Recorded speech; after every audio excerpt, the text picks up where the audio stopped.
ठीक नहीं लग रहा है, वह उदास मन से बोली। यद्यपि उसके होठों पर हंसी के भाव थे, मगर चेहरे पर घोर मायूसी छाई हुई थी। वह बिल्कुल भी सहज नहीं लग रही थी। उसे देखने से तो ऐसा लग रहा था मानो आकाश से कोई अनचाहा तारा टूटकर धरती पर गिर पड़ा हो। क्यों, क्या हो गया जो ठीक नहीं लग रहा है? मुझसे बहुत बड़ी गलती हुई है। अब मैं नहीं भुगतूंगी तो कौन भुगतेगा? उसकी आंखें लाल लाल दिखाई दे रही थी, जैसे कल रात वह बिल्कुल भी सोई नहीं हो। गलती? हाँ, वह सोफे पर अपनी अंगुलियों को थिरकाते हुए बोलने लगी, मैं यहाँ रहूंगी। मतलब, मैं और कहीं नहीं जाऊंगी। तीशा मीरा की ओर देखने लगी। मीरा अपने आंचल में एक कमजोर निस्तेज बच्चे को चिपकाए हुई थी जो उसका बड़ा बेटा था। एक और छोटा बच्चा नीचे खड़े होकर ए माँ माँ पुकारते हुए उसकी साड़ी खींच रहा था। उन दोनों बच्चों को लेकर वह उसके घर में रहेगी। तीशा को चुपचाप खड़ा देखकर पता नहीं मीरा ने क्या समझा। वह खुद बोलने लगी, मैं अपना सिर छुपाने के लिए आपके गराज में रह जाऊंगी। गराज में? हाँ, आपकी कार के पास में। क्या कह रही हो? गराज में कार के पास दो छोटे छोटे बच्चों को लेकर रहोगी? इससे पहले तीशा ने कई बार उसको कुछ नए काम आरंभ करने के बारे में प्रस्ताव दे चुकी थी। चलो, हम अपनी कार को एक शेड के नीचे रखवा देंगे तथा गराज में एक ब्यूटी पार्लर खोलेंगे। तुम तो जानती ही हो, साहब सुबह घर से चले जाते हैं और लौटते हैं शाम के बाद। वैसे भी मैं घर में बिना काम के बैठे बैठे एकदम बोर हो जाती हूँ। क्या करूँगी दिन भर खाली बैठे बैठे? अगर हम एक ब्यूटी पार्लर खोल देते हैं तो क्या उसको चलाने में तुम मेरी मदद नहीं करोगी? तुम तो बहुत अच्छा थ्रेडिंग करती हो। अभी जब मैं तुम्हें घर में काम करने के लिए 300 रुपये महीना पगार देती हूँ, नया काम प्रारंभ होने की अवस्था में मैं तुम्हें 1000 रुपये दूंगी।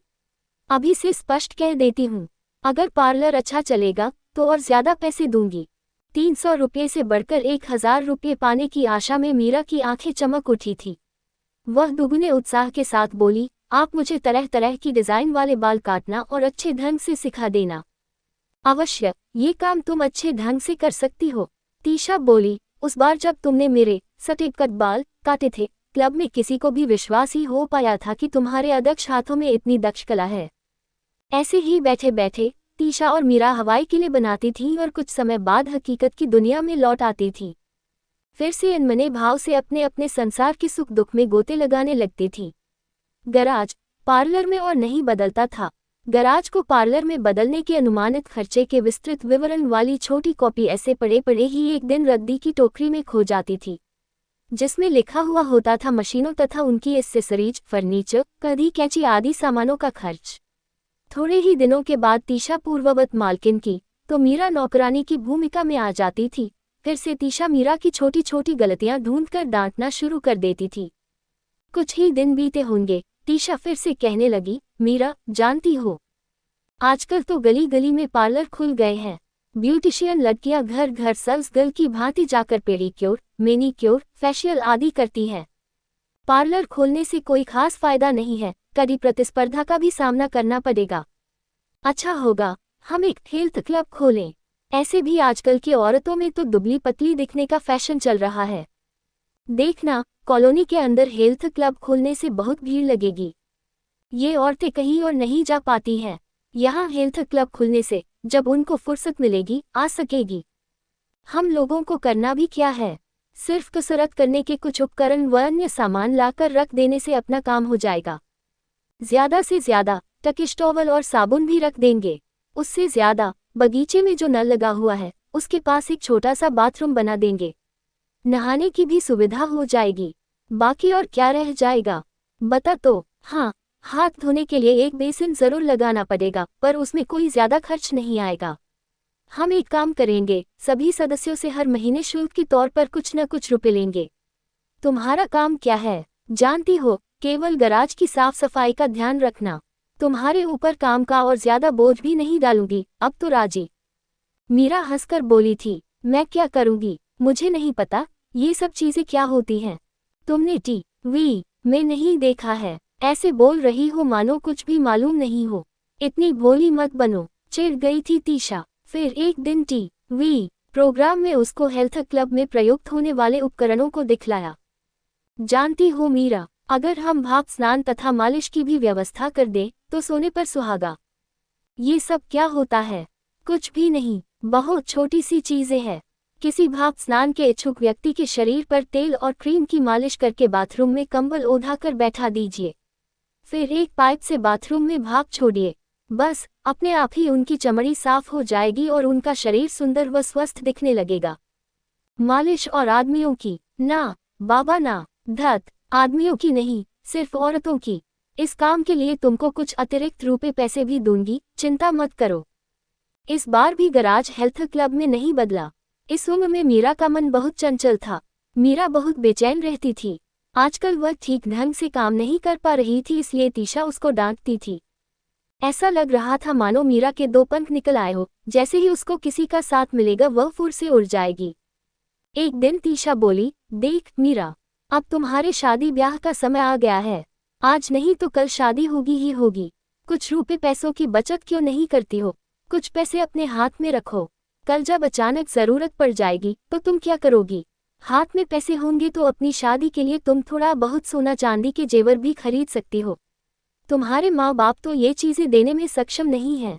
अगर तुम थोड़ा बहुत पैसे बचाओगी तो कुछ न कुछ अपने घरेलू जीवन का सामान बना सकती हो। मैं कहाँ से पैसे बचा पाऊंगी? आपके घर से जो पगार मिलती है वह भी तो मेरी माँ रख लेती है। इसलिए तो मैं कह रही थी कि मेरे पास एक सिलाई मशीन है जो कई दिनों से ऐसे ही पड़ी रहने से उस पर मकड़ी के जाले भी लग गए हैं। मेरी बेटी तो अपनी पढ़ाई में व्यस्त है। अपनी पढ़ाई छोड़कर सिलाई मशीन को तो हाथ भी नहीं लगाएगी। मैं तुमको सिलाई करना सिखा देती हूँ, 3-4 दिनों में सीख जाओगी। ऐसा कोई विशेष कठिन काम नहीं है, बहुत ही सरल है। तुम तो पहले बता भी रही थी कि तुम्हारी बस्ती में 2-4 लड़कियां सिलाई कढ़ाई का काम जानती हैं। उनको भी हम यहाँ बुला लेंगे। अगर जरूरत पड़ी तो मैं 2-3 और सिलाई मशीनें भी खरीद लूंगी। गराज में तुम सब बैठकर सिलाई का काम करते रहना। टाइम पास का टाइम पास और काम का काम। बातें करते करते काम भी हो जाएगा। कपड़ों की कटिंग का जिम्मा मेरा है। मुझे तो ऐसा लग रहा है कि मैं अपने मन से बढ़िया डिजाइन भी बना पाऊंगी। सिलाई अध्यापक ने हमें ब्लाउज बनाना, फ्रॉक काटना आदि सिखाए थे। अभी भी मुझे वे सारी चीजें याद हैं। हम एक बुटीक का नया काम भी शुरू करेंगे। बुटीक, ये क्या होता है? आश्चर्यचकित होकर उसने पूछा। बुटीक मतलब नए नए डिजाइनों वाली पोशाकों में लेस, जरी चुमकी लगाने का काम। बुटीक लगाकर हम कपड़े बेचेंगे। बुटीक का काम यहाँ नहीं करेंगे, यहाँ तो सिर्फ उसकी तैयारी करेंगे। इस काम के लिए बाजार में एक घर किराए पर ले लेंगे। यहाँ का काम तुम्हारे जिम्मे और वहाँ का काम मेरे। पहले तो मैं सिलाई सीख लूं, मीरा हंस हंस कर बोली। अरे मैं सिखाऊंगी ना, तीशा दृढ़ संकल्प के साथ बोली। अच्छा आ, पहले इधर आ, इधर आकर बैठ। वह बर्तन आधे साफ करते करते छोड़कर आ गई। तीशा सिलाई मशीन का कवर हटाकर बोली, देखो पहले सिलाई मशीन को साफ कर लो, उसके बाद इस तरह बोबिन में धागा पिरोना है। इस फिरकी को बोबिन कहते हैं। इसको नीचे की तरफ रखा जाता है। उसके बाद ऊपर जो रील देख रही हो उसका धागा निकालकर सुई में पिरो देते हैं। अब तुम इस स्टूल पर बैठो तथा सिलाई मशीन को चलाकर देखो। मीरा ने पहले कभी भी सिलाई मशीन नहीं चलाई थी। उसके पैरों से सिलाई मशीन उल्टी दिशा में घूमना शुरू हो गई। अतः बोबिन का धागा टूट गया। तब तीशा ने उसे ढांढस बंधाते हुए कहा था, कोई बात नहीं, अभी तुम अपने पैरों को सिलाई मशीन पर जमाने की ही प्रैक्टिस कर, फिर सब ठीक हो जाएगा। मीरा बड़ी असहाय दिख रही थी। उसको अभी भी आधे बर्तन साफ करने बाकी थे, कपड़े भी धोने बाकी थे, वॉश बेसिन व सिंक भी साफ करने शेष थे, घर भी पूरी तरह पहुंच नहीं पाई थी। वह कहने लगी, कल प्रैक्टिस करने से नहीं चलेगा। अरे तुमसे कुछ भी नहीं होगा, मैं तो तुम्हारे भलाई के लिए ही कह रही थी, मगर तुम्हारी तनिक भी इच्छा नहीं है तो मैं और क्या कर सकती हूँ। आजकल तो तुम्हारा मन आसमान में उड़ता है। मुझे नहीं लगता है कि तुम कुछ और कर पाओगी। जाकर अपना बचा हुआ काम कर। सिर्फ मीरा ही क्यों, कॉलोनी में मीरा की हम उम्र जितनी लड़कियां काम करने आती थीं, उन सभी का मन ऐसे ही भटक रहा था। कुछ दिन ऐसे ही गुजरने के बाद ये खबर सुनने को मिली कि मीरा किसी राम, श्याम या यदु के साथ भाग गई। कुछ दिन ऐसे ही गृहस्थ जीवन बिताने के बाद अपने साथ कई कड़वी अनुभूतियों को लेकर फिर वे लड़कियां वास्तविकता के धरातल पर लौट आती थीं। अपने पापी पेट के खातिर फिर से कॉलोनी में काम ढूंढना नए सिरे से शुरू कर देती थी। मीरा की दीदी की शादी एक राजमिस्त्री के साथ हुई थी। उसके माँ बाप ने एक योग्य पात्र देखकर अपने समाज, पास पड़ोस को दावत देकर शादी करवा दी थी। मगर मीरा की शादी के लिए उनके पास पैसे नहीं थे, यहाँ तक कि टीवी खरीदने या 5-10 हजार खर्च करने के लिए भी नहीं। एक बार और तीशा बोली, चल मीरा एक क्रैश खोलेंगे। मीरा निर्धन बस्ती में रहती थी। क्रैश बोलने से वह क्या समझती? पूछती थी, क्रैश क्या होता है? तुम तो जानती हो कि आजकल की औरतों के पास समय की कमी है। कोई नौकरी करने जाती है तो कोई अपना व्यापार करने, किसी किसी का किट्टी पार्टी में, किसी किसी का क्लब में, तो किसी किसी का शॉपिंग में पूरा दिन यूं ही बीत जाता है। छोटा परिवार, बच्चों को कहाँ रखेंगे? फिर काम पर भी जाना है न, कहाँ पर रखकर जाएंगे बच्चों को? इसलिए आजकल क्रैश की आवश्यकता पड़ने लगी है। क्रैश में छोटे छोटे बच्चों को संभाला जाता है। अगर हम इस गराज को साफ सुथरा कर सजा देते हैं तो एक सुंदर क्रैश बन जाएगा। केवल कुछ खिलौनों की जरूरत पड़ेगी, वे सब खरीद लिए जाएंगे। लेकिन ये बात अलग है कि बच्चों के आगे पीछे भागना पड़ेगा। खैर कोई बात नहीं, उनके खेलने के लिए मैं अपना लॉन ऐसे ही छोड़ दूंगी। मगर बच्चे तो बच्चे हैं, सूसू भी करेंगे। तुम्हारी सहायता के बिना ये सब मुझसे अकेले नहीं हो पाएगा। थोड़ी देर सोचने के बाद मीरा बोली थी कि आप आंगनबाड़ी की बात कह रहे हैं। खूब हंसी थी तीशा उस दिन। आंगनबाड़ी नहीं, पगली और कुछ होता है क्रैश। देखती हूँ, मैं अपनी माँ को पूछकर बताऊंगी। आजकल मेरी माँ चने बेचने स्कूल जाती है। यहाँ से जाने के बाद घर पर मैं खाना बनाती हूँ। क्रैश खोलने की योजना बनाए हुए 15 दिन ही बीते थे कि मीरा ने वहाँ आना बंद कर दिया था। अचानक वह गायब सी हो गई। वह एक दिन नहीं, 2 दिन नहीं, दिनों दिन तक अनुपस्थित रहने लगी थी। कॉलोनी में काम करने वाली लड़कियों ने खुद आकर बताया था कि आपके यहाँ काम करने वाली मीरा किसी दरबान के साथ भाग गई है। हे, क्या बोल रही हो? चौंक गई थी तीशा। आखिर उस बदमाश लड़की ने वही किया जिसका मुझे संदेह था। छी छी, अच्छा बताओ, किस दरबान के साथ भागी है वह? आपके घर के सामने जो गुलमोहर का पेड़ है न, उसके नीचे प्रायः बैठता था। कॉलोनी में बारी बारी से चौकीदारी करने 7-8 दरबान आते थे। दिन में 2 दरबान रहते थे तो रात में दूसरे 2 दरबान। मीरा इन्हीं में से किसी एक के प्रेम जाल में फंस गई थी। रोज तीशा गेट के पास आकर देखती थी कि कौन सा गार्ड आज अनुपस्थित है, परंतु कभी भी वह गार्ड लोगों के मुंह नहीं लगती थी, इसलिए वह समझ नहीं पाती थी कि कौन सा दरबान नहीं आ रहा है। 2 साल के बाद मीरा अपनी पुरानी बस्ती को लौट आई थी, परंतु अपने पिता के घर के दरवाजे उसके लिए हमेशा हमेशा को बंद हो गए थे। कारण वह दरबान नीच हरिजन जाति का था। मीरा एक हरिजन लड़के के साथ भाग गई, तब से उसका बाप तेज धार वाली कुल्हाड़ी लेकर उसकी गर्दन उड़ाने के लिए बैठा था। मगर उसकी माँ विगत कई दिनों से 15 किलोमीटर दूर बसाए हुए मीरा के घर संसार के लिए गुप्त सहायता भेजती थी। कभी कभी मीरा की माँ तीशा के बगीचे से घास फूस व खरपतवार निकालने आती थी, तब वह मीरा के सुख दुख के बारे में सुनाती थी। कैसे मीरा के पति ने दरबान की नौकरी खो दी और बाद में अभी तक किसी भी नई नौकरी का जुगाड़ नहीं कर पाया। दुखी मन से वह कहती थी, आजकल मीरा का पति एक आटा चक्की में काम कर रहा है, लेकिन वहाँ भी वह नियमित रूप से काम नहीं करता है, अतः मीरा के घर में किसी न किसी चीज का अभाव हमेशा बना ही रहता है। उसका आदमी बहुत ही आलसी और रोगी किस्म का है, काम पर नहीं जाता है, उल्टा मीरा के साथ मारपीट करता रहता है। मीरा गर्भवती भी हो गई है, ये जानकर मैं कभी चावल, कभी सब्जी, कभी कुछ कपड़ा वगैरह उसके भाई के हाथ से उसके पास भेज देती हूँ।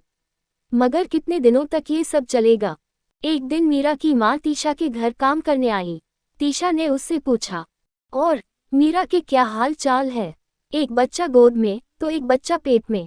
हे भगवान, वह आदमी उसे ठीक ठाक रखता है तो वह क्या रखेगा? आलसी बीमार आदमी। मीरा बिस्किट, चॉकलेट और दारू बेचने का काम कर रही है। दारू बेच रही है? हाँ माँ, छोटा मोटा व्यापार करती है। 10 लीटर वाले केन में दारू लाकर अड़ोस पड़ोस वालों को बेचती है। बेचारी और क्या करेगी? अगर यह भी नहीं करेगी तो उसका घर कैसे चलेगा? उसमें से भी उसका पति आधा दारू पी लेता है और फिर झगड़ा करके मारपीट करता है। अपने गृहस्थ जीवन से मोह भंग होने के कारण मीरा 2 ही साल में 2 बच्चों को लेकर लौट आई थी। पिता के घर के पास पड़ोस की बस्ती में रहना उसके लिए मुश्किल ही नहीं बल्कि नामुमकिन भी था। उस बस्ती से थोड़ी सी दूरी पर उसने एक घर किराए पर लिया था। पुरानी जगह लौट आने के बाद भी उसके पति को वह पुरानी नौकरी नहीं मिल पाई थी। कुछ दिन वह हाजिरी मजदूरी पर भी गया था, मगर उसके आलसपन के कारण वहां भी वह ज्यादा दिन टिक नहीं पाया। घर में खाली हाथ बैठा रहता था। खाली दिमाग, शैतान का घर। खाली बैठे बैठे वह मीरा के साथ झगड़ा करने लगता था। यद्यपि मीरा के पिताजी मीरा को काट दूंगा की धमकी देते थे, मगर अपने नाती के ऊपर तनिक भी क्रोध नहीं करते थे। बाजार में देख लेने से वह नातियों को अपनी गोदी में उठा लेते थे, खाने के लिए बिस्किट चॉकलेट भी देते थे। मगर मीरा के लिए वही पूर्ववत व्यवहार। उसके लिए अपने घर के सभी दरवाजे बंद। चार पेट पालने के लिए खाना कहाँ से नसीब होता। इतने दिनों तक तो माँ कुछ न कुछ चोरी छुपे मदद कर देती थी। उसका तो खुद का जीवन भी तंगहाल में बीत रहा था। मीरा वापस आई थी कॉलोनी में काम ढूंढने। खोज करने पर उसे एक घर मिल भी गया था, परंतु मीरा का पति शक्की मिजाज का आदमी था। कई दिन तो उसका पीछा करते करते कॉलोनी तक पहुंच जाता था, नहीं तो अचानक पहुंच जाता था ये देखने के लिए कि वह घर का काम करती है या किसी दूसरे गोरख धंधे में पड़ी रहती है। इसी दौरान उसके बड़े बेटे को पोलियो हो गया था। धीरे धीरे वह इतना कमजोर होता गया कि उसके छोटे बेटे से भी छोटा दिखाई देने लगा। उसको डॉक्टर को दिखाने के लिए जो कुछ पैसा उसको मिलता था, अपने मकान मालकिन के पास जमा होने के लिए रख देती थी। परंतु कॉलोनी का काम भी ज्यादा दिनों तक नहीं चला। अपने पति की संदेह प्रवृत्ति की वजह से उसे वह काम भी छोड़ना पड़ा। उसके बाद मीरा दारू की दुकान के सामने अंडा, ऑमलेट, चना, मूंगफली बेचने लगी। ये बात अलग थी कि इस काम में उसका पति भी मदद करने लगा था, परंतु किस्मत की मारी मीरा का ये काम भी ज्यादा दिनों तक नहीं चल पाया। जो कुछ भी कमाई होती थी, उसका पति उसे दारू में उड़ा देता था। मीरा का भव संसार ऐसे ही टूटी फूटी नौक से पार हो रहा था। कभी गृह निर्माण के काम में मजदूरी करती थी, तो कभी स्कूल के सामने अंडा और चना मूंगफली बेचती थी। सभी कोई अपने अपने भाग्य के सहारे अपना अपना जीवन यापन करते हैं। शायद भाग्य में ऐसे ही मीरा का जीवन कटना लिखा होगा, परंतु ये तीशा की सोच के परे था कि अचानक मीरा उनके घर पहुंचकर अपने रहने के लिए गराज मांगेगी। क्या उत्तर देती, उसे कुछ भी समझ में नहीं आ रहा था। चाय पियोगी मीरा, तीशा ने पूछा और वह अपनी नई नौकरानी को कहने लगी। विमला, जा तो मीरा के लिए एक कप चाय बना दो। रहने दीजिए, चाय नहीं पीऊंगी। मैंने तो अपने पति को छोड़ देने का निश्चय कर लिया था। हमारी बस्ती के कुछ लड़के भी मेरे साथ थे, मगर अब वे लड़के भी मेरी बात नहीं सुनते हैं। तुम क्या कह रही हो? मेरी तो कुछ भी समझ में नहीं आ रहा है। जरा कुछ खुलकर बता, बोली थी तीशा। मैंने अपने जीवन में बहुत बड़ी भूल कर दी। हाँ, उस आदमी के साथ शादी करके। तुम और क्या कर सकती थी? तुम्हारे माँ बाप तो तुम्हारी शादी नहीं करवा पा रहे थे, कहीं से कोई दूल्हा ढूंढ तो नहीं पा रहे थे। वे लोग जरूर ढूंढते, मगर मैंने ही बहुत बड़ी गलती कर दी। रोते रोते मीरा बोलने लगी। अब मेरे पास सिर छुपाने के लिए 1 इंच भी जगह नहीं है। क्यों? आप लोग दिल्ली की तरफ गए थे ना? मैं बीच में आई थी, घर में ताला लगा हुआ था। हाँ, हम लोग बाहर गए थे 10 दिन के लिए। तुम आई थी इसी बीच में। उसने मुझे किसी घर में काम करने नहीं दिया। वह कह रहा था कि खुद कमाकर लाएगा और मैं सिर्फ बच्चों को संभालूंगी। मेरे कारण उसका बच्चा लंगड़ा हुआ है और बीमार पड़ा है। मीरा उल्टे तीशा को पूछने लगी, मेरी वजह से ये सब हुआ? बोलिए तो। वह खुद तो उसको लेकर गया था अपने साथ नहाने के लिए कुएं पर। पता नहीं वहां कैसे गिर गया, तभी से वह ऐसे ही लंगड़ाता रहता है। मीरा की बातों में कोई तालमेल नहीं रहता था। क्या क्या कह देंगी पता नहीं चलता था। तीशा बोली, हाँ मालूम है मुझे वह बात। अभी क्या हो गया है तुम्हें? बताओ। मुझे क्या होगा, मैं तो घर पर खाली बैठी थी, मगर वह भी काम पर नहीं जाता था। ऐसे में 4 पेट कैसे पाले जा सकते थे? फिर मैंने हाजिरी मजदूरी पर जाना शुरू किया। मैं रेजाकुली के काम में सुबह 8 बजे से निकलती थी तो शाम होने पर घर आती थी। उस समय भी वह घर में सिगड़ी भी जलाकर नहीं रखता था। उल्टा मुझ पर संदेह कर मुझसे पैसे छीनता और मारने लगता था। मैं उस शाम खाना खाने बैठी ही थी कि वह रुपये मांगने लगा। मैंने रुपये देने से इनकार कर दिया तो उसने भीतर से लोहे की एक भारी भरकम छड़ लाकर मेरे सिर जोर से वार कर दिया। बस खून से लहूलुहान हो गई मैं। पास पड़ोस वालों की मदद से मुझे अस्पताल ले जाया गया, जहां 7 टाँके भी लगाए गए। बस्ती वाले लड़कों ने उसको गाली देते हुए थप्पड़ मुक्कों से मारा। पुलिस उसको बांधकर थाना ले गई। अगर मैं अस्पताल नहीं जाती तो शायद पुलिस केस नहीं बनता। यहाँ की पुलिस ने उसे सदर थाने की पुलिस के पास भेज दिया। 2 महीने तक वह जेल में पड़ा रहा। इधर मेरे ससुराल वाले बार बार मेरे पास दौड़ने लगे और आग्रह करने लगे कि केस को वापस ले लूं। हमारी बस्ती के लड़कों ने कहा था कि अगर मैंने केस वापस ले लिया तो भविष्य में कभी भी जरूरत पड़ने पर वे मेरे साथ खड़े नहीं होंगे तथा मेरी बिल्कुल भी मदद नहीं करेंगे। अब तो मैं तो ठीक हो गई हूँ। एक लंबी श्वास लेते हुए मीरा ने कहा। वह तो जेल में था और मैं अपने दोनों बच्चों को मकान मालकिन बूढ़ी के पास छोड़कर कोयला धोकर बेचने के लिए स्टेशन चली जाती थी। सिर के बल एक बोरा कोयला ढोना कोई छोटी मोटी बात नहीं है। दिन भर मेहनत मजदूरी करने से जितनी थकान नहीं लगती है उतनी 1 किलोमीटर कोयला ढोने से लगती है। कोयला ढोना बहुत ही कष्टकारी काम है। पेट के अंदर ही अंदर आते मरोड़े लेने लगती हैं। इतना होने पर भी मैं ठीक थी। मेरे जेठ और सास आए थे मुझे ये समझाने के लिए कि केस वापस ले लूं। मेरी सुरक्षा के लिए वे लोग जिम्मेदारी ले रहे थे। कह रहे थे वे लोग मेरे लिए हैं ना, अगर उसके बाद वह कुछ करेगा तो हम तुम्हारे साथ हैं। इधर बस्ती वाले लग के कह रहे थे उसे कुछ और दिन थाने में रहने दो, तलाक के लिए तुम केस फाइल कर दो। ऐसे भी तो जीवन चल रहा था। हर रोज कोयला बेचकर लगभग 40 रुपया कमा लेती थी। जो कुछ पैसा मिलता था उसे बचाकर रखती थी ताकि बड़े बेटे का ऑपरेशन करवा सकूं। उस दिन भोर भोर मेरी सास पहुंची और मुझे बुलाकर उनके घर ले गई। काश मैं उसके घर नहीं जाती। पता नहीं क्यों गई, क्या हो गया था मुझको। सभी लोग सो रहे थे, कोई भी उठा नहीं था तब तक। सास के घर चली गई तो चली गई, इससे क्या दिक्कत हुई? तीशा ने पूछा। मैं कमजोर हो गई या नहीं? उन्होंने मुझे खूब खिलाया पिलाया। 5 लोगों ने 5 तरह की बातें कहकर समझाया बुझाया और मैं केस को वापस लेने के लिए राजी हो गई। उन्होंने पैसा खर्च करके उसे छुड़ाकर घर ले आए। तो तीशा बोली, हमारी बस्ती के सभी लड़के मेरे ऊपर बहुत बिगड़े। वे सब गुस्से में थे। कहने लगे अगर और मारेगा पीटेगा तो हमें मत बोलना। इधर मेरे ससुराल वाले आराम से बैठे हैं, जितना भी बोलो कुछ भी नहीं सुनते हैं। खत्म न होने वाली कहानी को सुनकर तीशा उबने लगी। हाँ, ये सब हुआ, उसके बाद आगे क्या हुआ? मेरे घर में क्यों रहना चाहती हो? इधर काम करते करते विमला मीरा की कहानी भी सुन रही थी। मीरा आगे बोलने लगी। मैंने उसको 1 सप्ताह तक अपने घर में घुसने नहीं दिया था। मैं अपने ससुराल वालों को कह दिया था कि आप अपने बेटे को संभालो।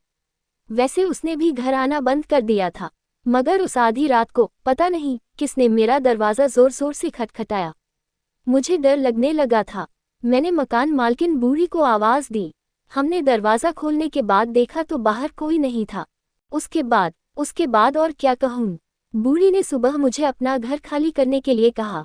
बोलने लगी कि मैं तुम्हें और रख नहीं पाऊंगी। इधर पूरी बस्ती भर में मेरी बदनामी।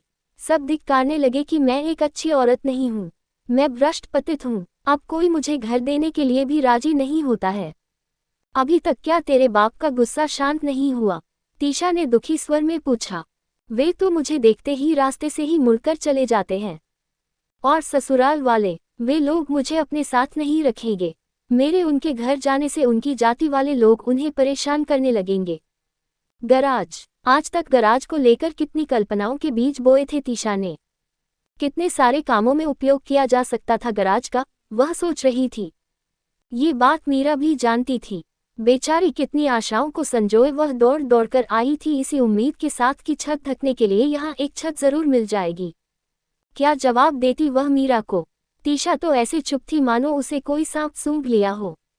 वह गराज न होकर तीशा का एक स्वप्न महल था। वह कभी नहीं चाहती थी कि कोई उसके हाथ से उसके सपनों को इस तरह छीन ले। मीरा के साथ मिलकर कितने बड़े बड़े सपनों के महल बनाया करती थी वह। अब मीरा के सामने किस प्रकार सपनों के महल को समर्पित कर देगी? परंतु आज मीरा का बुरा समय था। गराज को अनावश्यक खाली पड़ा सोचकर ही मीरा दौड़कर आई थी सिर छुपाने के लिए एक जगह की तलाश में। वह अंतर्द्वंद में थी, क्या होगा तीशा के सपनों का? अगर वह गराज हाथ से चला गया तो उसके पास सपने देखने के लिए कुछ भी नहीं बचेगा। उसे ऐसा लग रहा था मानो उसकी बंद मुट्ठी को कोई जबरदस्ती खोलकर उसके सपनों को छीन रहा हो। तीशा बड़ी ही असहाय अनुभव कर रही थी, मानो वह पूर्ण रूपेण कंगाल हो गई हो। सोच रही थी मीरा को क्या बोलेगी। साहिब आने के बाद पूछकर बताऊंगी। अगर मीरा के पीछे पीछे उसका पति आकर झमेला करने लगेगा तो क्या कहेगी वह? कैसे मना कर पाएगी वह मीरा को? अब तक चुपचाप श्रोता बनी हुई थी विमला। अचानक पास आकर बोली, दीदी तुम गराज में रहने के लिए बोल रही हो? हे भगवान, गराज के अंदर से तो 2 बार नाग सांप निकला था। अरे ये बात तो बिल्कुल सही है। गराज में रखी स्पेयर पार्ट की पेटी से 2 बार नाग सांप निकला था। ये बातें तीशा के दिमाग में क्यों नहीं आई? कितनी बखूबी विमला ने उसका बचाव करते हुए संभाल लिया था उस असमंजस वाली परिस्थिति को। सांप निकला था सही बात है, मगर वह नाग नहीं था, कोई बिना जहर वाला धमना सांप था। यहाँ के स्थानीय लोग हर सांप को नाग सांप कहना पसंद करते हैं। तीशा विमला की उस गलती को जानबूझकर सुधारना नहीं चाहती थी। इन बातों से मीरा के चेहरे की हवाएं उड़ने लगी। उसका चेहरा सूखकर एकदम कांतिहीन हो गया। वह कुछ भी बोल नहीं पा रही थी। विमला के साथ कुछ भी उसने तर्क नहीं किया, केवल इतना ही बोली, मैं जा रही हूँ। मीरा चली जा रही थी। तीशा उसको छोड़ने गेट तक गई। वैसे उसे गेट तक जाने की कोई जरूरत नहीं थी, वह तो उसकी पुरानी नौकरानी थी। मगर भीतर से कोई उसे विचलित कर रहा था। वह समझ नहीं पा रही थी कि उसने ठीक किया या गलत। उस लड़की ने कितनी बार उसके पैर दबाए थे, बीमारी की अवस्था में कितनी सेवा शुश्रूषा की थी, यहाँ तक कि कई बार खाना बनाकर भी खिलाया था। दोनों मिलकर कितने दिवा स्वप्न देखा करते थे। आज इस अवस्था में उसको मंझधार में छोड़ देना कोई उचित काम नहीं था। मगर यह भी सत्य था, अगर एक बार उसने अपने दिवा स्वप्नों की बंद मुट्ठी खोल दी तो क्या वे सपने कभी साकार हो पाएंगे। इधर मीरा जा रही थी अपने दोनों बच्चों को लेकर, उधर तीशा का मन द्रवित हो रहा था बिना किसी वजह से। आहार रे बेचारी। तीशा को यह अच्छी तरह याद था कि उसने मीरा के जाने के बाद 2 साल से गराज को लेकर कभी भी कोई सपना नहीं देखा था। पर यह कैसी विडंबना थी। सपने टूटकर चूर चूर हो जाएंगे सोचकर मीरा को खाली हाथ लौटा दिया। तीशा हाथ हिला हिला कर इशारों की भाषा में मीरा को बुलाने लगी। तब तक तो मीरा एक बित्ता लाल पीली साड़ी का अंश बन चुकी थी। उसका वह आर्तनाद मीरा तक नहीं पहुंच पा रहा था। वह सोचने लगी, कोई बात नहीं, जाने दो उसे आज। फिर कभी जिस दिन वह लौट कर आएगी तो वह उससे कहेगी, तुम आराम से गराज में रह सकती हो, पर गराज और बगीचे को एक साथ मिलाकर हम फूल पौधों की एक नर्सरी बनाएंगे। कैसा रहेगा, बतलाओ तो मीरा।